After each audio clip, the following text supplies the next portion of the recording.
someday. Thank you.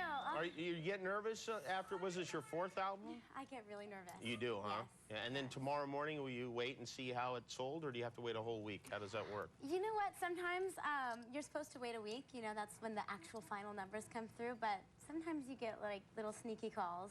They have ways of finding these things out? They Well, do. I don't know who they deal with and how they find out, but they do.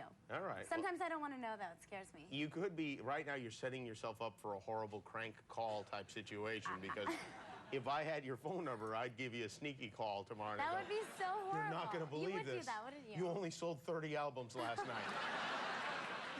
I would die. Don't even joke, because it could happen, you know? The album is getting really good reviews. I got like a B+ in Entertainment Weekly, which is very nice. A Billboard magazine Which is very nice, gave I you must say. a very nice review as well. I know, I was shocked. I know what, like, those people never usually like my well, because you start out and you're a kid, and it's music for kids even younger than you, and then as you grow up, you hope that you get those kind of reviews. So you must be delighted. I was delighted. You, I know you co-wrote all of the songs on the album. All of them except for one. All of them except for one.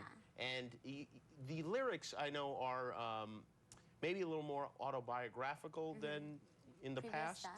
Well, this is really the first time that I said, okay, I want to write my record, and I want to come up with the music and decide what this sounds like, and this type of sound should go with this song, and I had never done that before, and it's nice just to find the confidence, and want to really open yourself up and let people know what you're feeling or going through or who you are, And lash out at ex-boyfriends as well. That's right.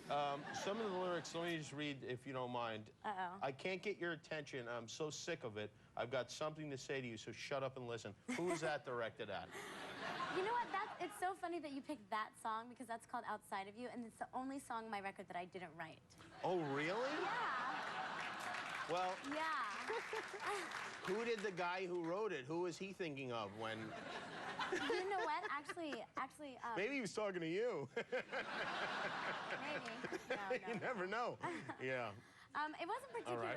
I got something else then. Oh, okay. How about this one? Is this you? Since you left me for dead, finally every tear is dried and I've wiped you from my life. Yes. Do you remember all the times you said you'd call me? Because I remember all the reason people warned me. Naked in a tub of Henny with my 3 best friends, shooting random mother effers with the back of my pen. From the back of my head. Hail Satan, the darkest lord of all, and then it gets 666. Kill puppies, eat bunnies, I'm hard as hell, y'all. Who is that? That's about Joel, your ex-boyfriend, right? Yes. Yeah. That was actually one of the last songs I wrote for the record. Actually. Yeah. It's a dangerous thing, though, to get in one of these lyric kind of battles with someone else who's also in the band. You don't, it may be not. Do you ever think like, oh, maybe I shouldn't put this in there, or maybe this is a little much? It's scary, like I said before, just because I'm used to kind of closing myself off and not wanting everybody to know everything about me.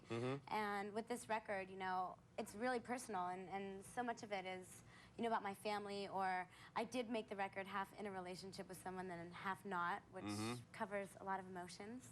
Yeah. And you don't want to wind up getting in a feud, because like look what happened to Biggie and Tupac, for instance. That's right.